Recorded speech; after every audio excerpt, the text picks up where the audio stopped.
Նրանք սատանայական ծիծաղով դուրս քաշեցին իմ հին ճամփրուկը եւ բացելով այն, սկսեցին ցրիվ տալ հագուստս բոլոր ուղություններով։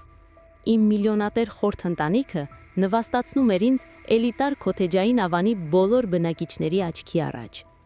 Եվ ապա, այս մղձավանջի գագաթնակետին մեր շքեղ առանձնատան դարպասների մոտ կանգ առավ մի ձյունաճերմակ լիմուզին։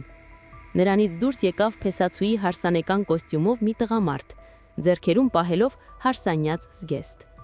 Հաջորդող 60 վայրկյանների ընթացքում իմ կյանքը փոխվեց ընդմիշտ։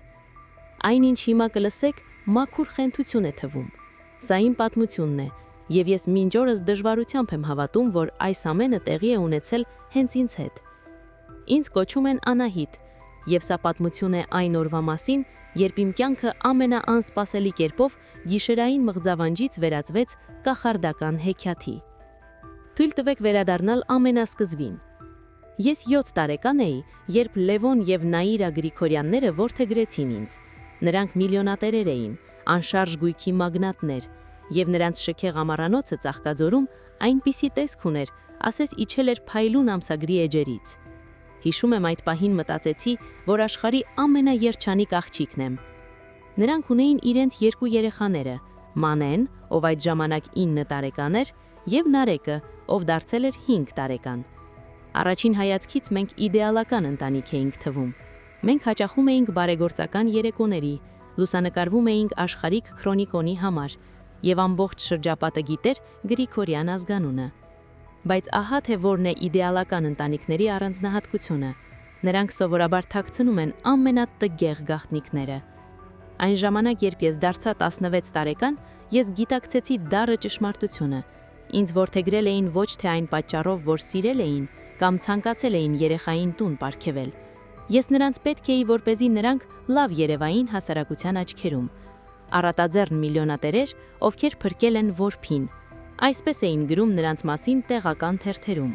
Սա ամրապնդեց նրանց իմիջը, բացեց նրանց առջև բարձր հասարակության դռները եւ ստեղծեց սրբության լուսապասոկ։ Սակայն փակ դռների հետևում ինձ հետ վարվում էին ինչպես չվճարվող սպասուհի։ Մանեն ամեն սեզոնի ստանում էր դիզայներական հագուստ։ Ինձ բաժին էին հասնում նրա հին շորերը։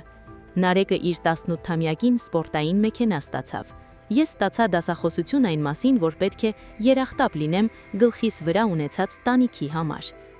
Ես աշխատում էի ընտանեկան ընկերությունում, զբաղվելով թղթերով եւ կազմելով գրաֆիկներ, բայց ինձ երբեք պատշաճ չէին վճարում։ Ամեն անգամ, երբ ես խոսք էի բացում իրական աշխատավարձի մասին, Նաիրան սառը ժպիտով պատասխանում էր. «Մենք քեզ տուն ենք տվել, Անահիտ, դա ավելի քան բավարար է»։ Ես սկսեցի գաղտնի պարապել հարևան երեխաներից, մի կողմ դնելով յուրաքանչյուր վաստակած դրամը։ Ես գիտեի, որ չեմ կարող մնալ այստեղ հևեռած, բայց եւ չպատկերացնում էի, թե ինչպես հեռանալ։ Այս տունը այն ամենն էր, ինչ ճանաչում էի 21 տարի շարունակ։ Իսկ 3 ամիս առաջ ամեն ինչ փլուզվեց։ Լևոնը մի քանի սարսափելի ներդրումներ էր կատարել, եւ ընտանեկան ընկերությունը սրընթաց կորցնում էր գումարները։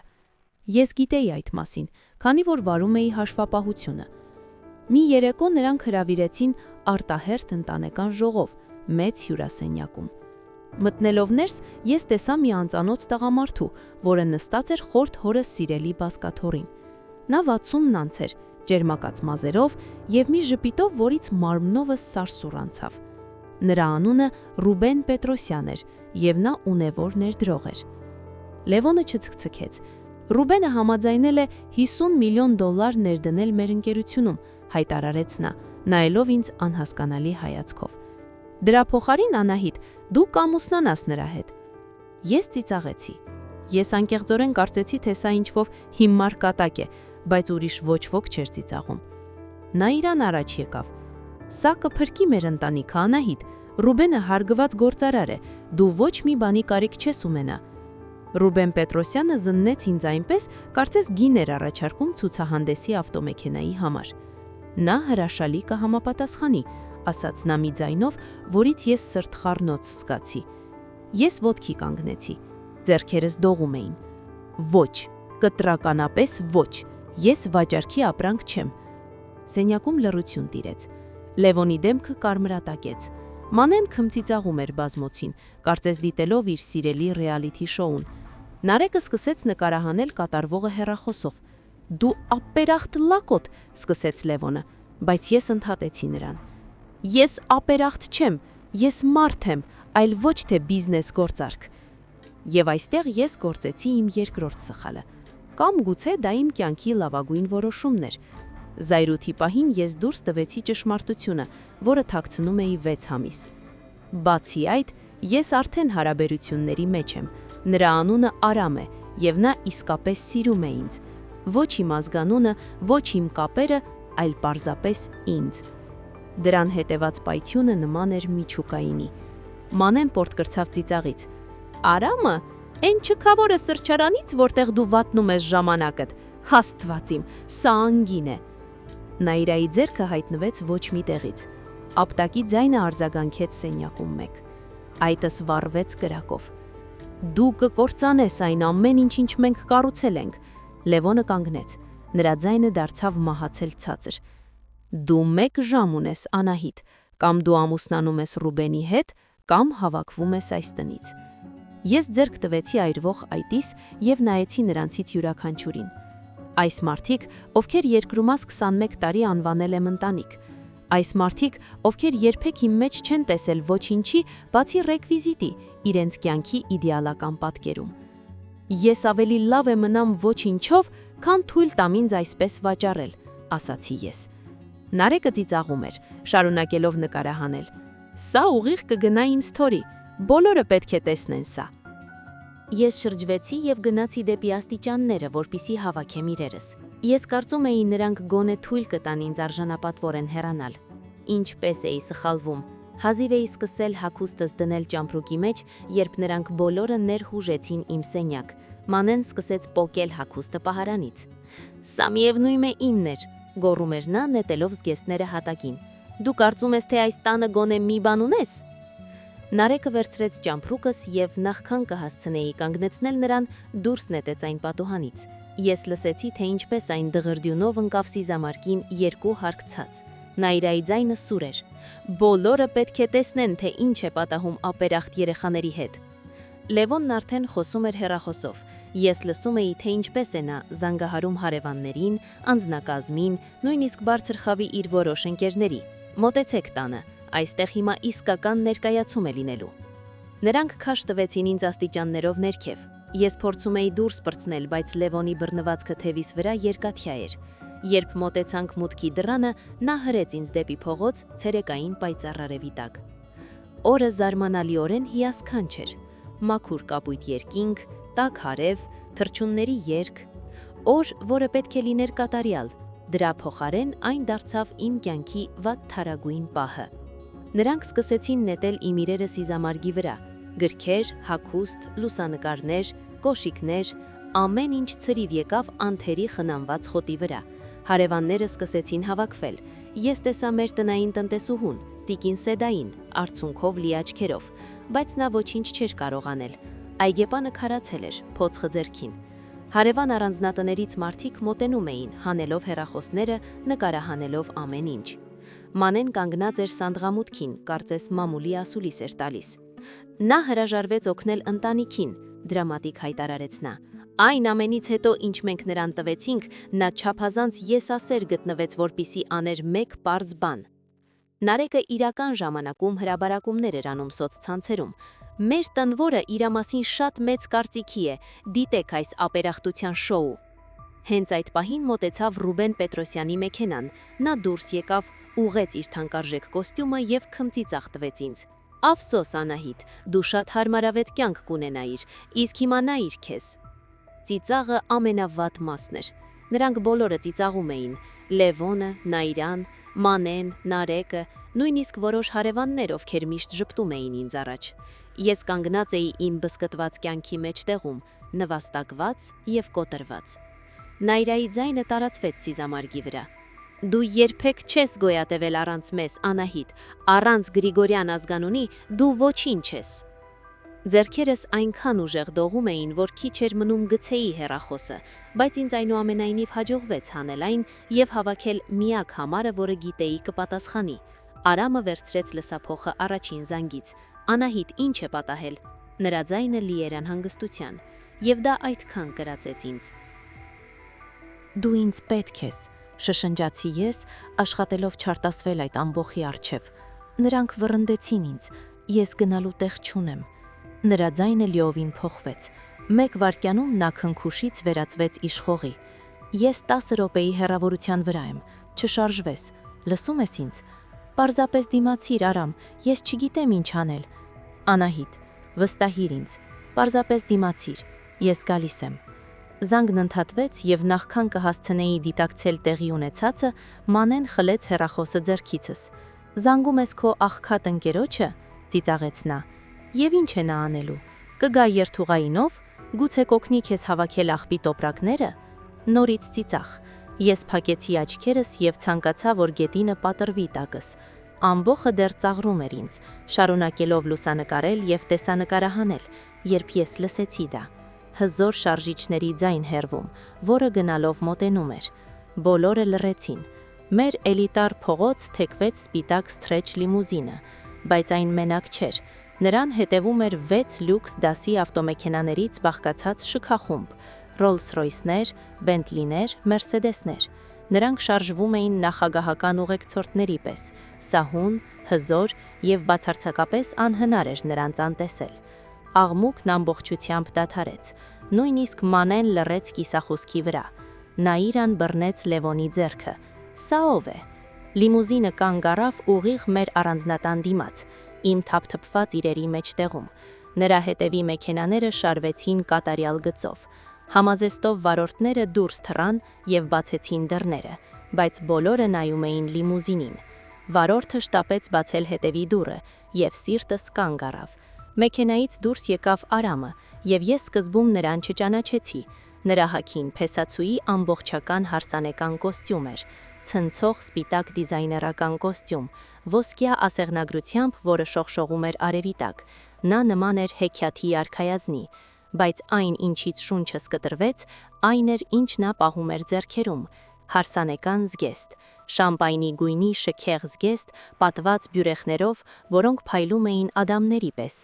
Նա քայլեց ուղիղ դեպի ինձ, նրա հայացքը գանված էր իմին, անտեսելով յուրաքանչյուր մարդ, ով ապշած նայում էր նրան։ Արամ, շշնջացի ես, շփոթված, ինչ է կատարվում։ Թիկունքումս լսեցի Մանեի բարձր խուճապանական ձայնը. «Սպասեք, սա չի կարող լինել»։ Լևոնը հանում էր իր հեռախոսը, ձեռքերը դողում էին։ Լսեցի, թե ինչպես Նարեկը հայհոյեց քրթինատակ։ Արամ կանգ առավ ուղիղ իմ դիմաց, եւ ի բացարձակ ցնցումս ես իջա մեկ ծնունքի, հենց այնտեղ, սիզամխին, բոլորի աչքի առջև, իմ թափթփված իրերի շրջապատում։ Անահիտ, ասաց նա, եւ նրա ձայնը մաքուր էր եւ ուժեղ, որպեսզի բոլորը լսեն։ Իմ ամբողջական անունը Արամ Սարգսյան է։ Շշունքները ակնընդհատ էին։ Ես լսեցի, թե ինչպես մի քանի հեռախոսներ ընկան գետին։ Նարեկի ձայնը դողաց. Արամ Սարգսյան, Westbrook International-ի գլխավոր տնօրեն։ Սա 4.8 միլիարդ դոլար է։ Ես ապշած նայում էի Արամին։ Ուղեղս չէր կարողանում մշակել կատարվողը։ Westbrook International։ Ես լսել էի այդ անունը նախկինում։ Բոլորն էին լսել։ Դա երկրի ամենախոշոր ներդրումային ընկերություններից մեկն էր։ Եվ Արամը։ Նաիրան փաստացի հետ գնաց։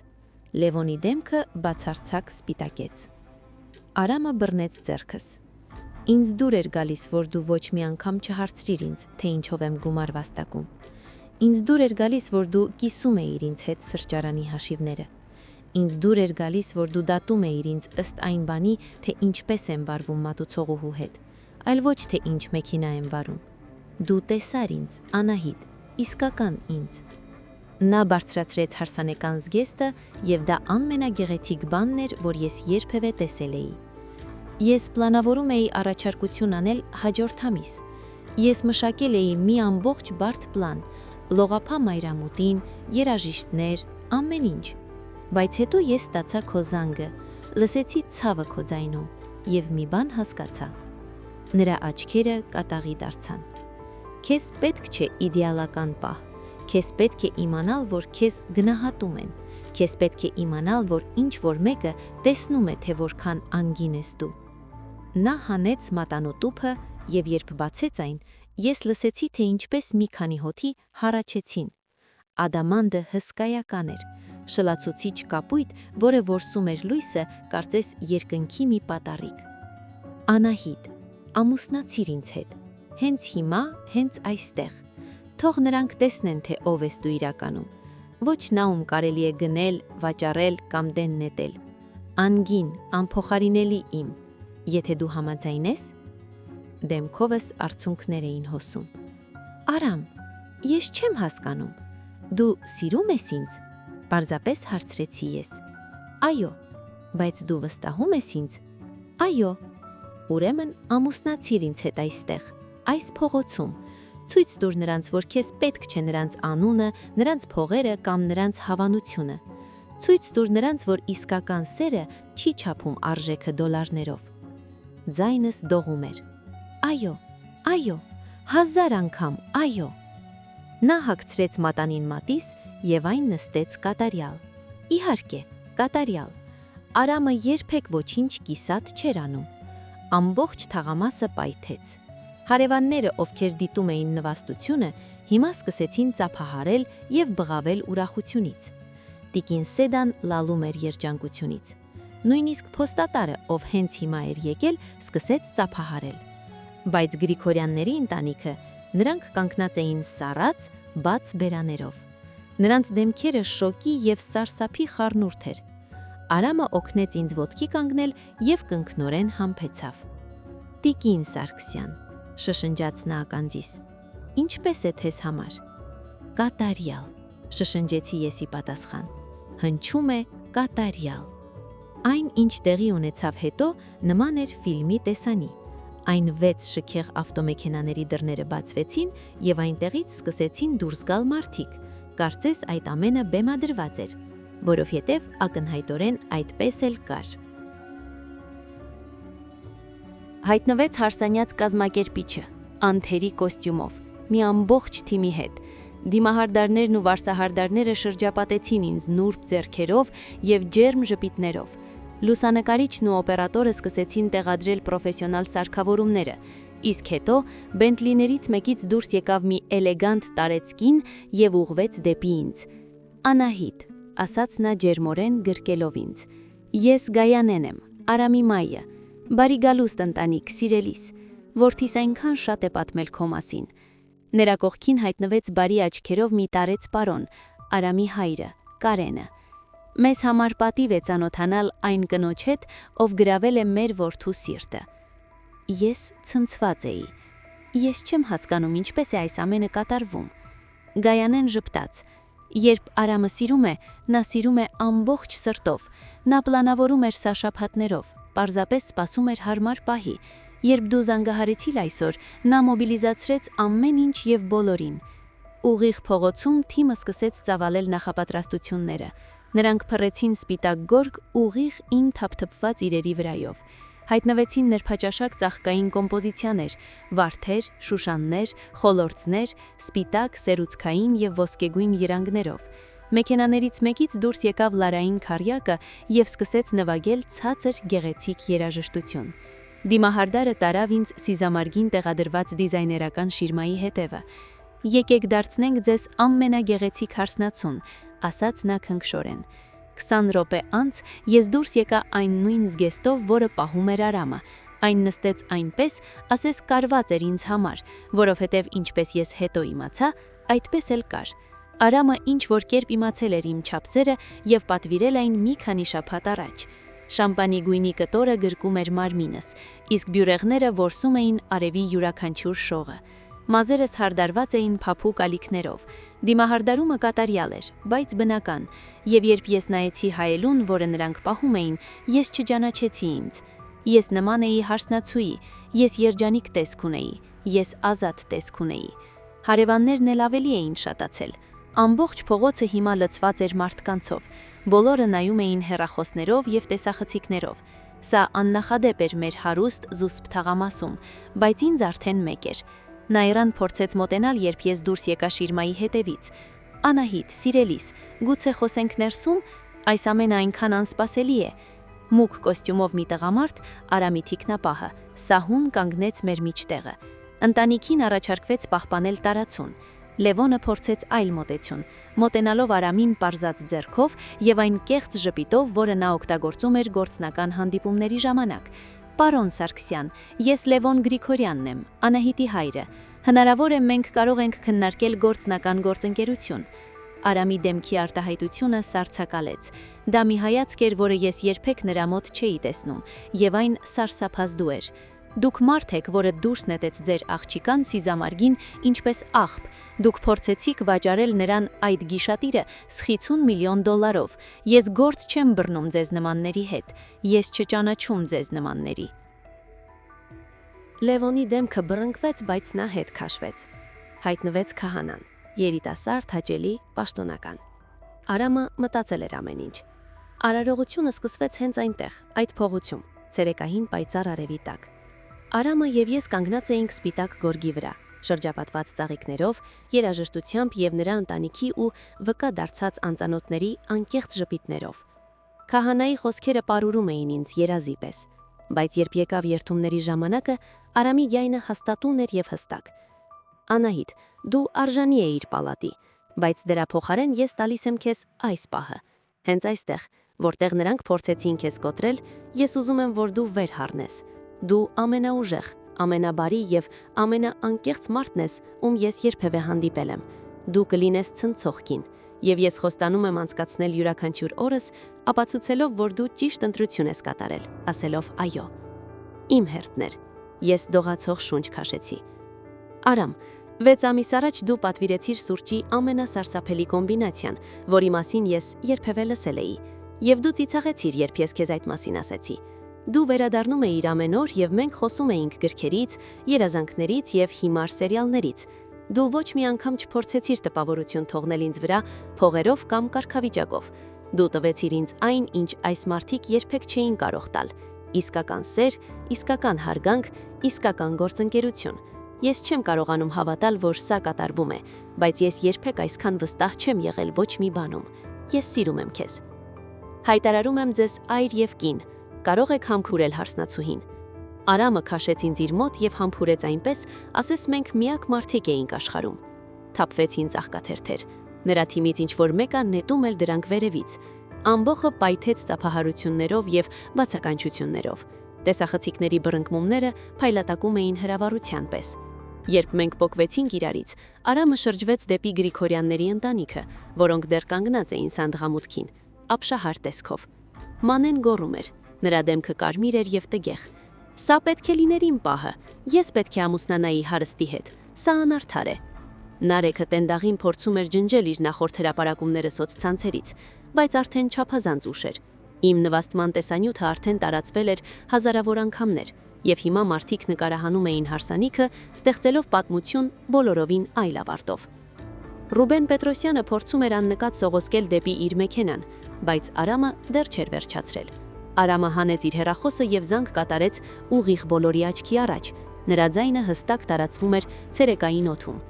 Այո, Կարեն, ես եմ։ Չեղարկիր Պետրոսյանի ներդրումային գործարքը Գրիգորյան Real Estate-ի հետ։ Անհապաղ տարածիր մամուլի հաղորդագրություն այն մասին, որ Westbrook International-ը Գրիգորյանների ընտանիքի գործնական պրակտիկան համարում է անհամատեղելի մեր էթիկական չափանիշների հետ։ Լևոնի դեմքը վարկյանի ընթացքում կարմիրից փոխվեց սպիտակի։ Ոչ, խնդրում եմ, դուք չեք կարող։ Արամը չէր վերջացրել։ Բացի այդ, ես ուզում եմ, որ դու գնման առաջարկ անես Գրիգորյան Real Estate-ին։ Առաջարկիր 30 ցենտ $1 դիմաց։ Նրանք այնպիսի հուսահատության մեջ են, որ կհամաձայնեն 1 շաբաթվա ընթացքում։ Նաիրան փաստացի փլվեց սանդղամուտքի աստիճանին, ծանր շնչելով։ Մանեն նետվեց դեպի նա, նետելով մեզ վրա թունավոր հայացքներ։ Արամը շրջվեց դեպի Լևոնին։ Նրա երթահայտությունը հանգիստ էր, բայց բացարձակ անողոք։ Դուք ուզում էիք 50 միլիոն ձեր ընկերությունը փրկելու համար։ Դուք հենց նոր կորցրիք 200 միլիոն ընկերության արժեքից։ Մինչև վաղը առավոտ Քաղաքի յուրաքանչյուր ներդրող կիմանա, թե ինչ էիք դուք փորձում անել։ Մինչև հաջորդ շաբաթ ձեր բախտը կբերի, եթե պահպանեք այս տունը։ Նա նայեց Նաիրային, ով հեծկլտում էր։ Դուք ասացիք Անահիտին, որ նա ոչինչ է առանց ձեր ազգանվան։ Թույլ տվեք մի բան ասել ձեզ, Տիկին Գրիգորյան։ Այս աղջիկը դասեր էր տալիս երեխաներին կոպեկների դիմաց և կուտակել էր բավականաչափ, որպեսզի գոյատևի, որովհետև նա հնարամիտ է և ուժեղ։ Իմ կինը ձեր կարիքը չունի, երբեք չի ունեցել։ Բայց դուք էիք, որ կարիք ունեիք նրա բարության, նրա աշխատանքի, նրա իմիջի, և դուք այդ ամենը դեն նետեցիք։ Նարեկը փորձեց խոսել, ձայնը դողում էր։ Ապեր, կներես, ես ուղղակի կատակում էի։ Դու նկարահանում էիր կնոջ նվաստացումը զվարճանքի համար, ընդհատեց նրան Արամը։ Դու հիմա տրենդների մեջ ես, Նարեկ, ամբողջ աշխարհը նայում է։ Ինչպիսի զգացողություն է։ Մանեն վերջին հուսահատ փորձը կատարեց, հարթելով մազերը և մոտենալով Արամին այն բանով, ինչը նա հավանաբար համարում էր գայթակղիչ ժպիտ։ Արամ, ակնհայտորեն թյուրիմացություն է տեղի ունեցել։ Գուցե մենք առանձին խոսենք։ Նա նույնիսկ չնայեց նրան։ Անվտանգություն, խնդրում եմ, ուղեկցեք այս մարդկանց իրենց տուն։ Նրանք խանգարում են իմ հարսանեկան ընդունելությանը։ Արամի անվտանգության թիմը մեղմ, բայց հաստատակամորեն ուղեկցեց Գրիգորյանների ընտանիքին դեպի իրենց մուտքի դուռը։ Լևոնը հուսահատ զյանգում էր ինչ-որ մեկին։ Նաիրան դեռ լալում էր։ Մանեն վիրավորանքներ էր բղաում։ Նարեկն այնպես տեսք ուներ, կարծես հեսա կփսխի։ Արամը շրջվեց դեպի ինձ և բռնեց իմ երկու ձեռքերը։ Պատրաստ ես դուն գնալ, Տիկին Սարգսյան։ Ես նայեցի իմ թափափող իրերին, որոնք դեռ ընկած էին սիզամարգում, հիմա խառնված ծաղկաթերթերի և սպիտակ գորգի հետ։ 21 տարի իմ կյանքից, ցրվի տրված այս խոտի վրա։ Ես դանդաղ մոտեցա և վերցրի միայն մի բան, փոքրիկ շրջանակով լուսանկարը, որտեղ ես 7 տարեկան եմ, իմ առաջին օրը Գրիգորյանների ընտանիքի հետ։ Այդ լուսանկարում ես ժպտում էի, լի հույսերի և անմեղության։ Մնացած ամեն ինչ ես թողեցի։ Ես բռնեցի Արամի ձեռքը։ Ես պատրաստ եմ։ Մենք միասին գնացինք դեպի լիմուզինը,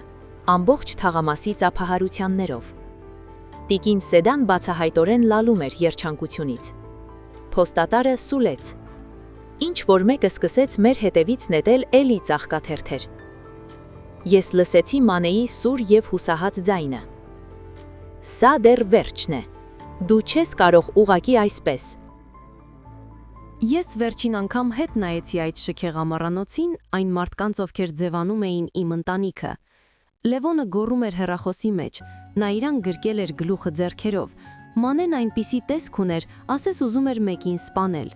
Նարեկը կարդում էր մեկնաբանությունները իր վիրուսային տեսանյութի տակ, նրա դեմքը գնալով գունատվում էր։ Ես չէի զգում ոչինչ, ոչ զայրույթ, ոչ տխրություն, միայն ազատություն։ Ես ներում եմ ձեզ, ասացի ես ցածր, իմանալով, որ նրանք հավանաբար չեն լսում ինձ աղմուկի պատճառով, բայց ես երբեք չեմ մոռանա, թե ինչպիսին դուք դուրս եկաք իրականում։ Արամը օգնեց ինձ նստել լիմուզին, դուռը փակվեց խլացնելով դրսի քաոսը, ներսում լուռ էր, զով, խաղաղ, սառույցով դույլի մեջ սպածում էր շամպայնը, նվագում էր ցածր երաժշտություն, Արամի ծնողները մեկ այլ մեքենայում էին, տալով մեզ առանձնանալու հնարավորություն։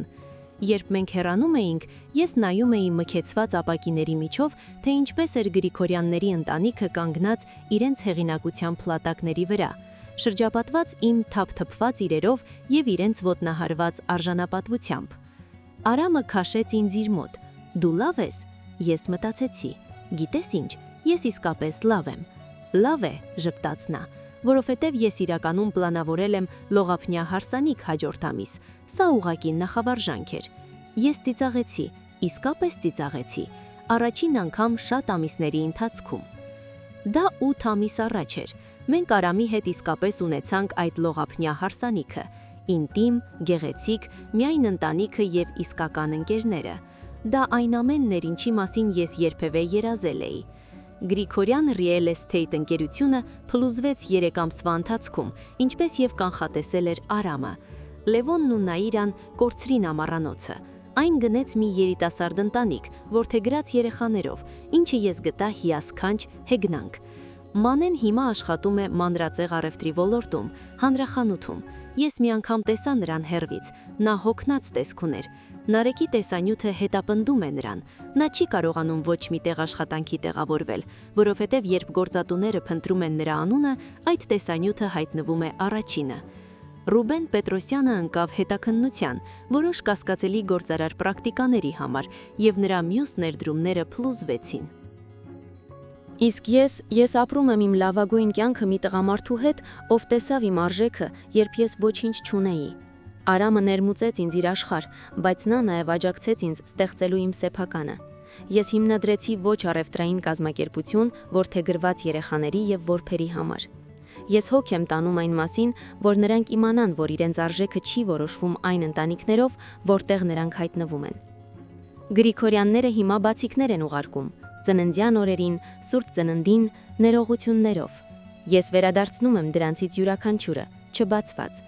Որոշ կամուրջներ միանգամ այրված պետք է մնան այդպիսին։ Եթե այս պատմությունը ձեզ մոտ սարսուռ առաջացրեց, եթե այն ստիպեց ձեզ ինչ-որ բան զգալ, ես հույս ունեմ, որ դուք կկիսվեք դրանով։ Կիսվեք դրանով յուրաքանչյուրի հետ, ում երբևէ թերագնահատել են, արժեզրկել կամ դեն նետել այն մարդից, ովքեր պետք է սիրեին նրանց։ Գրեք մեկնաբանություններում, արդյոք ստիպված եղել եք երբևէ հեռանալ տոքսիկ ընտանիքից։ Պատմեք ինձ ձեր պատմությունը։ Ես կարդում եմ յուրաքանչյուր մեկնաբանություն։ Եվ հիշեք, ձեր արժեքը չի նվազում ինչ-որ մեկի այն տեսնելու անկարողության պատճառով։ Երբեք թույլ մի տվեք ոչ ոքի վարվել ձեզ հետ այնպես, ասես դուք պակաս եք, քան արտասովոր։ Մարդիկ, ում վիճակված է լինել ձեր կյանքում, կտեսնեն ձեր լույսը նույնիսկ այն ժամանակ, երբ դուք կանգնած եք ամենամութ պահին։ Շնորհակալություն իմ պատմությունը լսելու համար, եւ եթե դուք հենց հիմա անցնում եք նմանատիպ մի բանի միջով, դիմացեք, ձեր լիմուզինը հնարավոր է արդեն անկյունում է։